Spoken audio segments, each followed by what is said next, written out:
Angus Young, how you doing? Good, Becko. The Offspring. How's it going, Becko? Dave Grohl, how you going, mate? Good, man. Pete, it's been a long time coming. Oh, Becko, hasn't it indeed? We go inside the dressing room, speak to the biggest names in music, Keith Richards, the Rolling Stones. and crack open their esky. That's exactly how I imagine you, by the way, sitting opposite me with a vodka and orange. You're a discerning chap. This is The Rider. Yes, welcome back to The Rider. Hey, it's Becca. I am smiling, I am beaming because over the weekend I got to go and see a band and it feels really weird at the moment being in a crowd, but at the same time in Canberra to see UMI, you feel quite safe. The only weird thing is everyone's wearing masks. It's a very big theatre with a lot of spaces.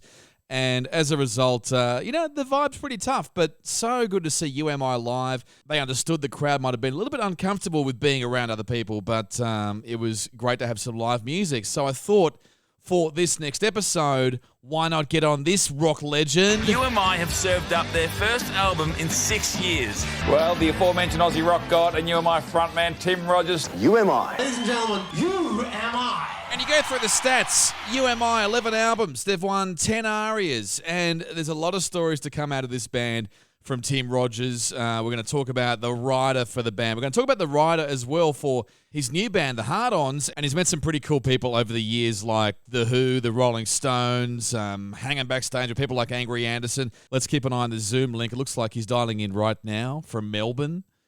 Tim Rogers from UMI, how are you? I'm about 6'3". How you doing? I'm doing all right. I'm supposed to be working painting a house because it's raining in Melbourne. They've given me a break, so smoking cigarettes, drinking cups of tea, and actually catching a bit of cricket, which is great. By the way, how did you get into the Hard Ons? This is insane. They are friends of the bands and friends of mine for 30 years. Rusty was actually in the Hard Ons about 32, 33 years ago when Kesh left for the first time. So there was that connection, and also they gave us a bunch of shows really early on. But they were the first band that myself and my brother and my best friend used to follow around. And so we were in each other's orbits. And the way that Ray tells it is that they were just Kesh, they had to stop that relationship and wondering what to do. Blackie didn't really want to sing anymore as lead singer of the band, and so Ray just suggested it because he knew I was a fan and we were mates, and it was really easy. I said yes, of course, and then worried about it. But when he asked me, I was on the tear with another band I played, the Draft Dodgers, and we were having a band meeting, and our band meetings kind of go for about 3 days of stupidity, and we were trying to do it being plague responsible, but we're naughty. So when Ray called, we were in the middle of this band meeting, and when I came to a couple of days later, I looked through my telephone call history and there's Ray on, and so I called Ray and said, hey, did we ever talk? And he said, yeah, and we confirmed that it all happened. And so I just said, look, I'll try out. When you want me to be up there? And he said, look, we'll get you some plane tickets. I said, no, I'll drive up. Don't worry about it. Yeah. He sent me, Blackie sent me a whole bunch of new songs for the new record, and we just got in a room, and while it seems like a bit of a stretch, as people we've probably got more in common than we haven't. We're around the same age and we've always socially just gotten on. It was really quite simple. I mean, the biggest challenge was physically, because it's such a physical challenge, but then the making of the album was really quick. We did it in 2 days. Isn't this insane, though, where this is a band you looked up to and you grew up with, and you get to be a part of it eventually? It's just... Well, there's a bit of a history of that, Chris, within the spectre of our family, because I got asked to join a band, Boxer Jesuit, when I was about 19, and they were heroes of mine, and they liked the energy that I brought because I wasn't a cynical person. then particularly, and even though I wasn't theatrical or cool, they liked my enthusiasm. And then I asked Davey to join UMI because of his enthusiasm and his lack of cynicism and standoffishness, and his willingness to do anything. And I think that the Hard Ons, that was part of it. They thought that there was something in the way I sang that could work, in the way I approached performance. And we've only done one show. We did the show in Waterboy a couple of weeks ago, and it couldn't have gone any more perfectly. The PA blew up. There was no, the monitors weren't audible, and it was just perfect. It was probably the most plague unsafe environment I'd been in 2 years, because there's no sweat like a sweaty rock and roll fans sweat when they're right in your face. And so the drive home, I thought, well, thankfully I was poor Blackie, he had to drive me home, and I was, knee deep in whiskey. And I thought, well, that's going to kill any, all that stupid idiocy you think. But on the plane the next day, I actually had to sing for a dance event that I was hosting in Melbourne, and then Melbourne Symphony Orchestra the next day. But the first thing I did when I got home was get a test, and because I was working with significantly more people. But after that Woy Hard Ons gig, I missed 2 planes the next morning, and I thought, I just don't care if I get run over, because it was the most fun I'd had in so long. There's an extra responsibility because these people I admire so much, but they're not hiring me to be responsible. They're hiring me because of my commitment to the band. Yeah. And it's really just been a dream. We're working on a new record now. So we're doing a new Hard Ons record. I'm making a new record by myself. And we're pretty eager to get some new UMI songs going. Now, by the way, did you write one of the Hard On songs? I remember about, I don't know, it must have been 6 months ago, you're talking about writing a song for a band that you know and love, but you couldn't say who it was yet. And well, I wrote lyrics for a couple because Blackie, who's the main songwriter, and he just had a couple that he had guide vocals for, and I just churlishly asked him, would you mind if I gave a stab? And they hadn't heard, I didn't demo anything because I don't really have a demo situation here at home. And so I just played Blackie my melody idea and lyric idea in the studio with an acoustic guitar, and he went, go on, fucking do it, as he's wont to do. And so, it's a situation where if it's a Ray's song or something that Murray started up with or something that Blackie started up with, their ideas are, I'm so in love with them.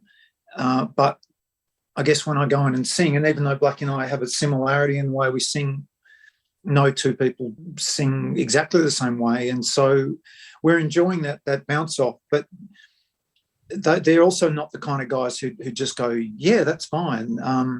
They're critical. They're music nerds and fans, and working with different people like that, it's great to be able to bounce ideas off. I mean, in a very different situation and working with in a professional way where you've been asked to write songs for somebody or collaborate with somebody, and often it's not as much fun because they're thinking about how this is going to fit into the meter of what a pop song or a country song is supposed to sound like. So working with these people, whether it's UMI or the Hard Ons or writing with friends, I think the results are pretty good. And when I mean the result, it means if you can come out as even better friends for the experience, then that's the result you want, whether or not the songs. Because if we all knew what was going to make a good song, we'd write a good song every time, but it just doesn't happen.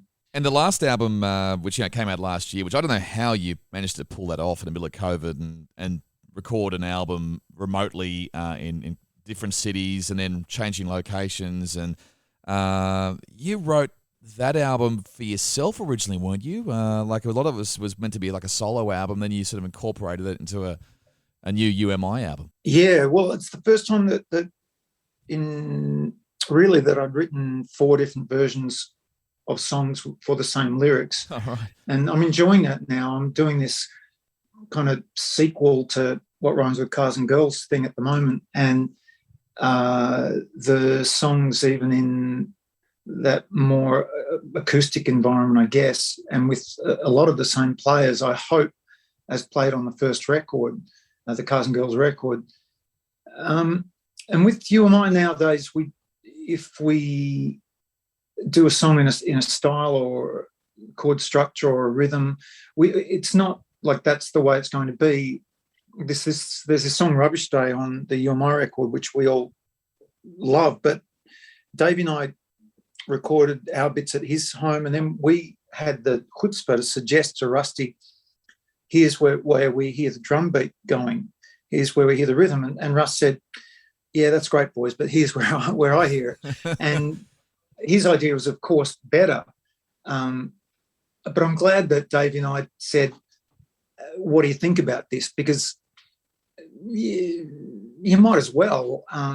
And Russ is the kind of guy who's not going to say no out of pride. It's going to be out of him hearing and thinking that there's just a better way. And there's no way that Russell Hopkinson's ideas for drums or percussion are going to be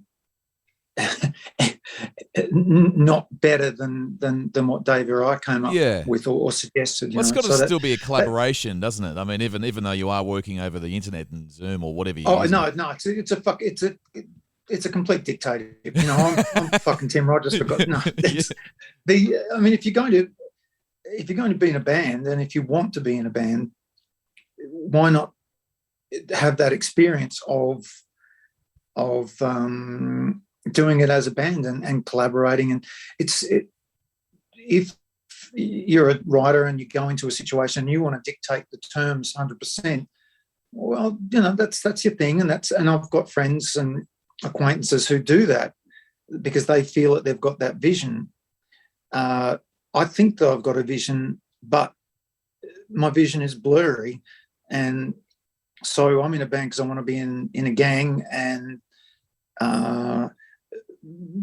put the things forward and then have them either rebuffed or taken on.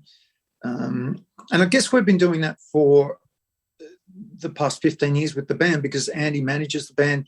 I'd say that I write 80% of the songs. Rusty, aesthetically, as far as musical and a lot of the aesthetics, that's his because of his intelligence and his taste. Davey takes over the engineering and a lot of the songwriting as well because we collaborate a lot. That's not, we haven't signed it up that way, but or that's not the way it sits all the time. But we figured, you know, why should it be any one person's vision when you've got these 4 nerds which is very much the way the Hard Ons work as well.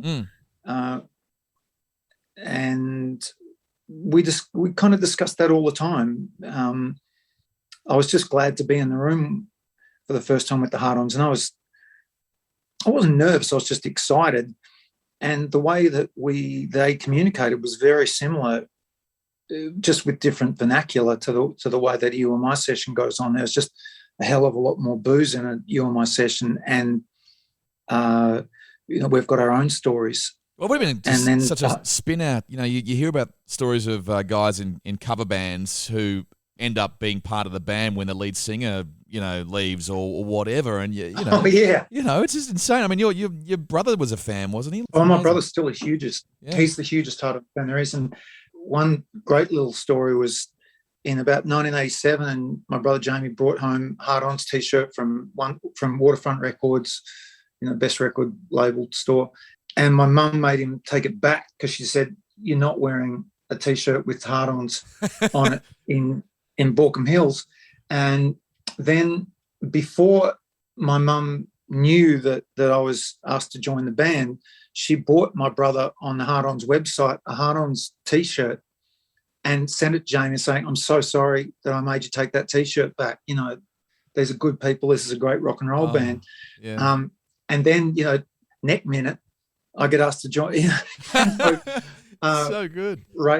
Ray sent my brother a bunch of original artwork and some singles. And now my mum, who has to help me through this financial, kind of shit pile that I'm in, and she and Ray talk. But the centerpiece is that my mum told my brother to take the Hard On shirt back to Waterfront, I think he swapped it for a Hellmen T-shirt. And, you know, the Hellmen, who are just, you know, were such heroes of ours. And we're still really good friends with Ben. You know, if you saw Spear or Bros or any of those guys, there's one of these lovely confluences where shit that was funny in your late teens and early 20s is fucking even. It's so much funnier in your 50s.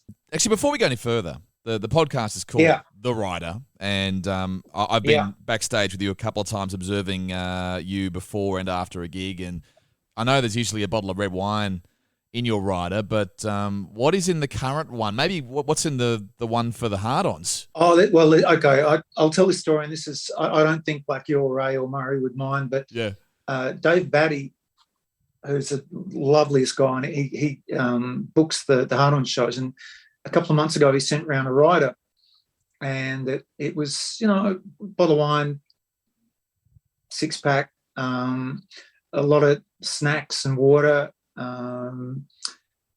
because not everyone in the band drinks, and Dave Batty sent that round. Blackie and Ray went, "Fine, you'd better ask Tim and Murray." And I wrote back saying, "Whatever, you know, it doesn't matter. Fuck, I'll try water. I'll try." And Pete Blackie, who's got this, who's vegan and has an amazing knowledge of preparing and how to get good vegan food, because it's not possible everywhere. I mean, you couldn't even get a good sandwich in England before 1996, you know. But so anyway, Dave Batty sent around the rider, and I went, yeah, whatever, you know, fine, thinking I'll keep something in my bag. And then Murray wrote to everyone and went, "Fuck you, Rogers. Don't try and be, you know, I fucking know you, mate. I know you." And then he said, "No, we want, at least a bottle of Jameson's, 2 slabs, and whatever." So that's the way it is on the Hard Ons. I don't know if that'll continue. You know, I'm grateful for anything, but the Hard Ons ride is really interesting because they do, you know, like a bit of a snack every now and then, and so there'll be these, vegan cookies and stuff, and that stuff I've never eaten before, and I'm really interested in it.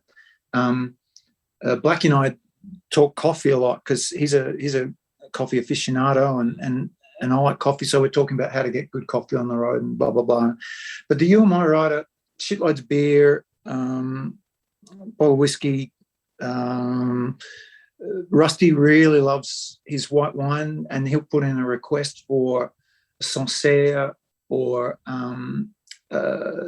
some just wine that I don't understand. So he'll ask for 3 bottles of that to share around. It's pretty basically that. I mean, I don't think we've ever asked for drugs on the rider. You kind of can slyly. I don't do that. It's called hair and makeup, by the way. You just put in hair and makeup allowance. Well, you know how it became. You know how Charlie became the code word for Coke in the 70s. It's because the pretty things. The Pretty Things are a band that just they're bigger than the Stones to us, I think, and they had their cocaine part of the rider. They call it Charlie because Charlie was their personal assistant. Yeah, right. And that's how I think. I've heard possibly apocryphally that Charlie became the code word for blow, but it's I didn't know that. The silliest drug on earth. So Yeah, I mean, I hope it's true because I love the Pretty Things so much, and dear Phil May, who left us a couple of years ago, when he died, it was a very sad day in our family. You know. Okay, so UMI, it's been 32 years or so. Did you find the last album was a bit easier? You know, do you find writing and recording now a bit smoother because you all know your place? You were saying earlier, that's why you're such a great team because you know everyone's role. No, absolutely not. And it wasn't just the circumstances of last year. Last year, it's no real need to get into it. It was difficult as far as getting things actually recorded. But in the studio, when we did the album before that, Porridge and Hot Sauce, we went to Daptone recording studios in Brooklyn because Rusty works with Daptone. And even though that whole thing about roles, it was a really difficult album to make personally because it just doesn't always work. You just can't guarantee that even with that experience, we're still going to butt heads a lot. I mean, we still fight. Often, I think we're better at resolving it. Disagreements, but no, recording, you just can't. You can't guarantee it's going to be easy, even if you demo the shit out of the songs. And we don't rehearse a lot. We don't demo the shit out of everything. I guess what made it easier though, Chris, was that everyone really wanted to do it. At that time. Yeah. And he took a little bit of dragging over the line. I think he was really, because he has to deal with the business of the band and other things that he manages, he was so dismayed by what was going on and potentially think, we all went out and got jobs as, when we could go outside. There's no problem with that, but just that we never knew if we were going to play again or record again. And then when Andy just at a point just went, fuck it, I like these songs, let's just do it. So the ease was in our enthusiasm. And then we just had to temper that a little bit because, I think I've found the photographer, Lisa Sorgini, the genius, who's going to do the photography and Rusty's going to do the layout of the record. And Andy's always the one, he's like Papa Kent, the one to just go, hey, fellas, come on, He's the one who, and, the reality, we know we're not the hottest thing on the planet. It's still difficult getting albums out for people's interest, labels, all that kind of thing. So, yeah, Papa Kent keeps us in check. Yeah, great. Well, the thing is, from a business point of view, I know when an album comes out, straight away you feel like you've got to go on tour with it. And if there's all this uncertainty about where you can play, if you can play, how many people. I can imagine from a business point of view that there are some dilemmas about whether you wait a bit or whatever. Oh yeah. And of course, very different to how it was many years ago. When I guess one advantage, maybe it didn't seem so at the time, but when the band was guaranteed to sell out venues and big venues. We'd do that, but then the next day, pack all our shit and go to the States and play toilet tours and do the toilet tours of England and be first on the bill of 4. And for decades doing that. I guess at the start of the 2000s when numbers started dropping off and we were doing tours with support bands who were very obviously bigger than us, whether it was the Vines or the Strokes or Tame Impala, you could see that things were going to happen, and that was a bit of humble pie to eat. But hey, it's lucky I love humble pie, And so, but now with I guess releasing records and touring, however it comes, really. And when the big surprise was that the Hard Ons record, went to number 4 and number 2, and that You and My record did as well. And whatever that means in physical sales, we had parties, because, fuck it. Who cares if that means you only sell 200 records and you're on the charts? Fuck it. It's an excuse to get together and have fun, because all that bullshit, the oh, look, it's not that way these days. Well, I'm here to tell you it fucking well is, I mean, sure, it's not 100,000 records. It's maybe 1,000, but you fucking have parties and you celebrate and you do stupid shit and you do things that you regret the next day and that, or you just enjoy it. It's all relative too. fun. This is the thing. I mean, if back in the day, you'd sell 10,000 physical vinyl copies. If you sell, like 1,000 physicals now, it's just relative to how it is now, And Well, the one really great thing with the Hard Ons record in particular was that they've had such a history of being hands-on with record sales in here and in Europe, and so they count every number. And we were working with Cheer Squad Records, Wally Kempton, who's a dear friend of your mine, of the Hard Ons, and so it was a joy for everyone. And doing coloured vinyl versions, and you and I did that as well. When we put it on cassette, and it's like we grew up with cassettes. Fucking great. You take joy where you can get it. I mean, being at an airport, for example, I hate airports. I hate flying. Big on self-medication, but going to the airport, it's like, well, I remember seeing footage of Led Zeppelin going to the, the New York. There's incredible footage of the New York Dolls flying out to LA for the first time, and they're at LaGuardia or JFK Airport, and they're walking around in their silver hot pants. When I go to the airport, I like to dress up and not treat it like it's the New York Dolls in '72, but have fun with this stuff wherever you can, because you're in a rock band and your responsibility is to be having more fun than anyone else in the building. When you get to the airport, if you want to sit down with your laptop, then that's great, good on you. But I'd prefer to take a book. If I feel like having a drink, have a drink, cup of tea, whatever.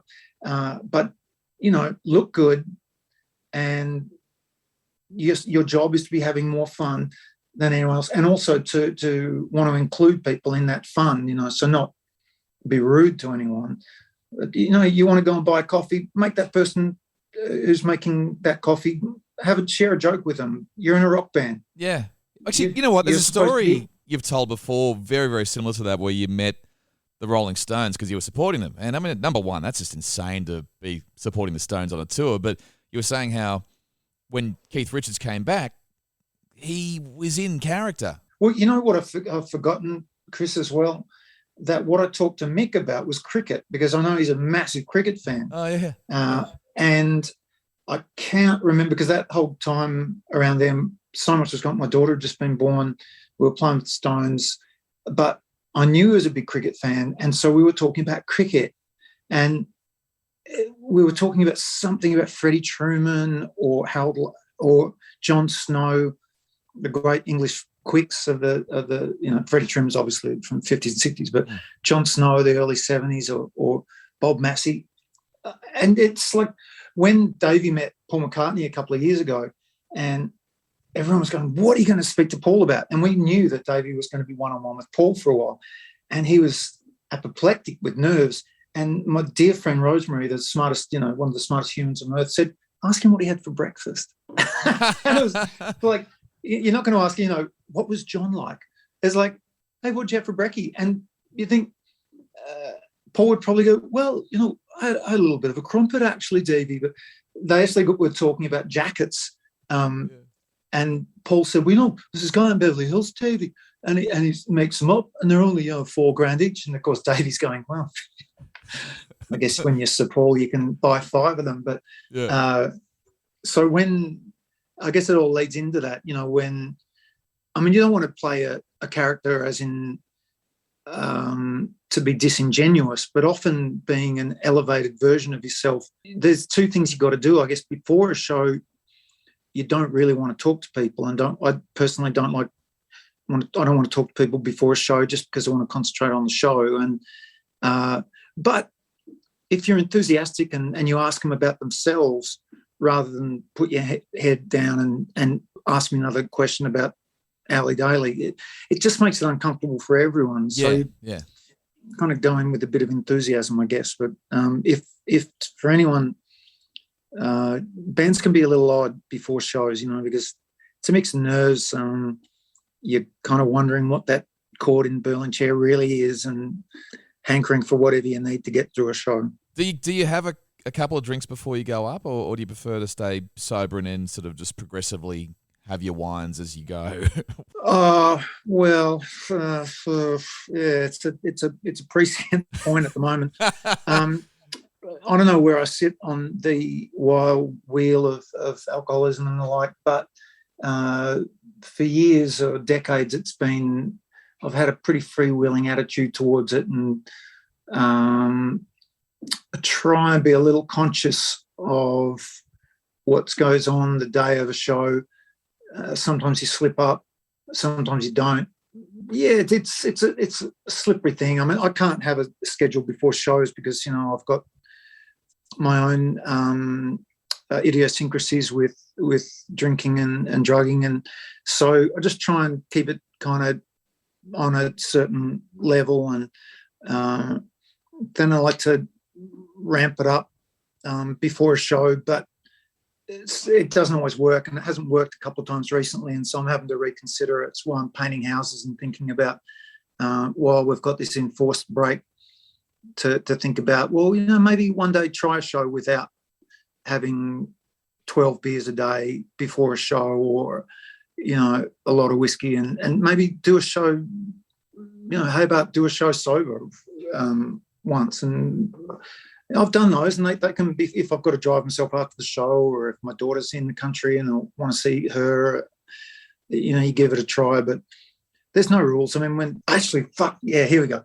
I was close with Jimmy Barnes and his family a couple of years ago before I buggered that up, and they're incredible people, like just of an energy level that just is out of this world. And but Jim would have his guy make up his pre-show drink, and it's a concoction which I can't tell you about, and there's nothing illegal in it. It's all, but it's elaborate.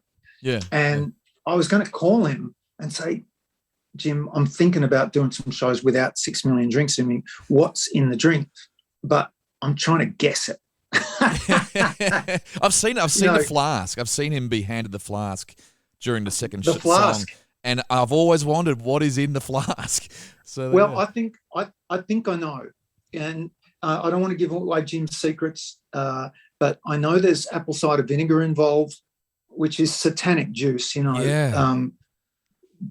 Davey and I have swills of it if we're feeling a bit ill, bit throaty, and he pretends that it's salad dressing because he reckons as a kid he used to drink salad dressing, and I pretend it's whiskey or a really bad whiskey. So there's apple cider vinegar. I think there's a bit of fresh lemon, hot water, something else. And Tex Perkins, greatest singer in the world, has a tea that he gets. His wife Christina, who's a genius, they get these kind of Chinese herbal balls that he has before a show. Everyone's a lot of singers have a thing, and then when touring with, because I've got a very weak throat, and so I think whiskey and beer will get me through. But when you come up to singers, now I'm trying to think of an example who just don't give a fuck, and they don't do warm-ups before a show. I'd do a couple of little warm-ups. Davey does too, Andy. But there are singers who just go on and don't do warm-ups at all and nail it every time. I'm trying to think of an example. Americans seem particularly good at it because you're the only person I'll talk to all day, and until maybe I'll speak to my girlfriend later on. But Americans, they talk a lot. A lot of them talk a lot, and so they're used to just expounding all this energy through their voice box all day, and then they get on stage and they're already warmed up, But us meek little, Australians who talk to nothing but the trees all day and the spirits, we need to ramp up to that shit. So the drinks you have on stage or before a show, fuck man, someone's got to write about that shit. Maybe you give me an idea. Well, this is what you're doing, though, isn't it? Yes. This is the whole. Right. It's the whole premise. I mean, there's definitely some potential in that. I mean, I think the big thing I reckon is having tunes before the show. In the band room, you've got to have music playing and loud. I think Red Cross, maybe it was our heroes, they were knocked out that you and I used to take a portable record player with us wherever we went. They were pretty impressed with that. Oasis, when they toured, used to have a massive road case with a big sound system. But then as everything's getting packed up after the show, they'd need to pack up that road case. So it'd be 11:30 backstage at the Budokan in Japan, and all the music would be gone. So Noel's like, what the fuck? We got this fucking great fucking stereo here, and it's all gone in fucking back of truck. Then what we're going to fucking do? And then I guess when little Bluetooth speakers came out and all that sort of solves that little problem. But there's nothing like having a record player or a cassette player backstage beforehand. You know, that'll get you warmed up like nothing on earth. Yeah, I mean, it's the same as sports people. They all, mostly they do it with, on their own, with their earbuds in. But there are other sports teams, like I know that the Aussie cricket team would, they'd crank up a boombox back in the day. And well, I was lucky enough to be friends with, I follow this team, North Melbourne, and whose AFLW team plays their first game tonight. I love the AFLW competition, can't fucking wait. But I got asked by, I think it was Corey McKernan who asked me down a ruckman in the mid to late 90s, early 2000s. He said, come down before a game. And it was nuts because there were no headphones. No, it was music absolutely blaring as they were doing their warm-ups. And I thought, now when I see whatever sports people it is, men, women, any human, and they've got headphones on, it's like, no, get something that the whole team's listening to. It's like in the van with the band traveling to a show, don't put on fucking headphones unless there's something you need to listen to, your AA meetings or whatever. You listen to, put something on that you all listen to, even if not everyone likes it. It's the shared experiences of being in a band or being in a sports team or being in prison that make it. It's a group experience, and we're having less and less of those. So I'm all for ditching the fucking headphones. Yeah, well, this is what they say about. That's why all bands look back on the days of being in the van as, they look how important it was, because you're fine-tuning things. You're driving after the gig. You might be sort of asking how it went or what could we work on. And the bands now who go their separate ways after a gig, you don't quite get that post-mortem. I did get told by tour manager Clinton, who's a dear friend of ours, and he said to me one day, Tim, it's incredible after a show you guys all talk and listen to music and or fight, but he said that a couple of bands that he does who are big and successful and they play these big shows, and they get in the van and put on their headphones and watch episodes of TV programs, and that's their want. That's fine. You don't always feel like talking, but man, it's so much fun after a show, after you play a good show and having a giggle. And we've been if you get in a van with us, you'll hear the same stories we've been telling for the past 30 years, but they're funnier now. And there is that opportunity, again, for a shared experience. I mean, you're alone a lot of the time. I'd encourage you to do it. And Clinton, our tour manager, said, it's nuts. You guys actually do kind of communicate. People are interesting. Blackie and I drove to the Hard Ons show in Waterboy the other day. We hadn't had a 2.5 hour drive together, so we talked about whatever came up.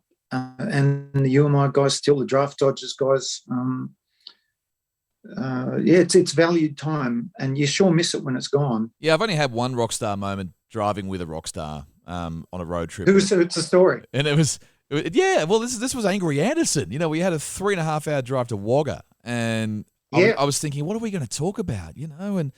And he spent the whole time cross-examining me about my last relationship and the relationship before that, and why are you single, and I can't believe you went overseas with your ex-girlfriend. That's incredible. And he just spent the whole time very, very spiritual in a way. Last time I was with Angry, it doesn't surprise me. He's a super interesting guy. Last time I was with him was at Stevie Wright's funeral, and we hadn't seen each other in a while. And the last time I saw him was at a show for Pete Wells. Pete was still alive. It was a couple of months before he died. And Angry took me aside and said, "Timmy, I've always been wanting to chat to you, mate. Don't get the band back together. Don't let the bastards grind you down. Get the band back together, mate. Come on, you've got to forget your troubles." And I let him talk. And after a little while, I had to say, "Hey, Angry, we haven't broken up." Anyway. Then he said, "Oh, well, we'll just keep it in mind, Timmy." I went, "He's a good dude. We have differences of opinions on a lot of things, but of course you're going to. I mean, he's one of the greatest singers on the planet. And it doesn't surprise me that he cross-examined you about your life, because he asks questions. He asks questions, and that's how you learn stuff. And that is where we leave part one of our chat with Tim Rogers from UMI. There's a lot more to talk about next week. We'll talk about the rockers that we lost over the last 10 years, and also the ones we thought we were going to lose, but somehow they managed to live through the 90s and the noughties. When Nick gets on the phone and says, "Oh, Tim, it's Nick." And you will want to hear this Nick Cave story next week, part two of our chat with Tim Rogers from UMI. Make sure you subscribe now on Apple Podcasts, on Spotify, Anchor, Google, and it'll pop up in your feed when it arrives next week. Make sure you hit like on Instagram as well. Instagram, The Rider Pod. Catch you back next week. This is The Rider with Becko.